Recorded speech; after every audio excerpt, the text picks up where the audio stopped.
आज की हमारी हिंदी कहानी का नाम है राजा का तोता। बहुत समय पहले की बात है। एक राजा था। वह अपने आसपास के राज्य में यात्रा करने के लिए गया था। एक राज्य के अधिकारी ने राजा को दो तोतों की जोड़ी उपहार में दी। राजा को वह तोते बहुत पसंद आए। राजा उन तोते को महल में लेकर आ गए। राजा ने महल के बगीचे में दोनों तोतों के रहने का इंतजाम किया।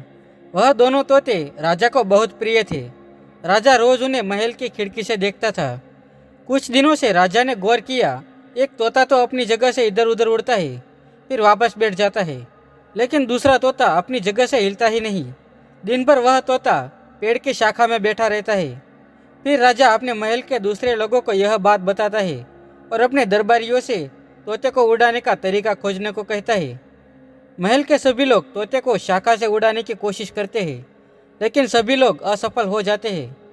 तोता अपनी शाखा से बिल्कुल भी नहीं हटता। यह देख राजा परेशान हो जाता है। सब प्रयास करने के बाद राजा राज्य में घोषणा करता है कि जो कोई इस तोते को उड़ाना सिखाएगा उसे इनाम मिलेगा। यह बात सुनकर राज्य का एक किसान राजा के महल में आता है और राजा से कहता है, महाराज, मुझे आज्ञा दीजिए, शायद मैं इस समस्या का समाधान कर सकूं। राजा ने कहा, अवश्य। फिर दूसरे दिन सुबह राजा महल के खिड़की से देखता है कि तोता आसमान में ऊंची उड़ान भर रहा है। राजा तोते को बगीचे के ऊपर उड़ते देख एकदम आश्चर्यचकित हो जाता है। राजा किसान को मिलने के लिए महल में बुलाता है। किसान राजा के सामने आकर खड़ा हो जाता है।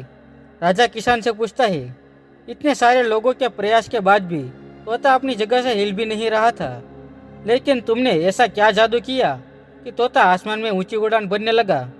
किसान ने सम्मान के साथ राजा से हाथ जोड़कर कहा, महाराज, मैंने कोई जादू नहीं किया, यह तो बहुत आसान था। जिस शाखा पर तोता बैठता था मैंने वह शाखा ही काट दी और तोता नीचे गिरने के डर से पंख फड़फड़ाने लगा और आसमान में उड़ने लगा। राजा ने कहा, बहुत खूब, यह रहा तुम्हारा इनाम। तो इस कहानी से हमें यह सीख मिलती है कि हम सभी को अपने जीवन में सफल होने की क्षमता मिली है, लेकिन फिर भी कुछ लोग जीवन में असफल रहते हैं क्योंकि वह अपना आरामदायक जीवन नहीं छोड़ना चाहते। इसलिए क्षमता रहने के बावजूद भी वह कामयाबी की ऊंची उड़ान नहीं भर सकते। जीवन में अगर सफलता पानी है तो हमें अपना आरामदायक जीवन छोड़ना जरूरी है। आपको यह कहानी कैसी लगी हमें कमेंट करके ज़रूर बताना और अपने परिवारजनों के साथ शेयर भी ज़रूर करना।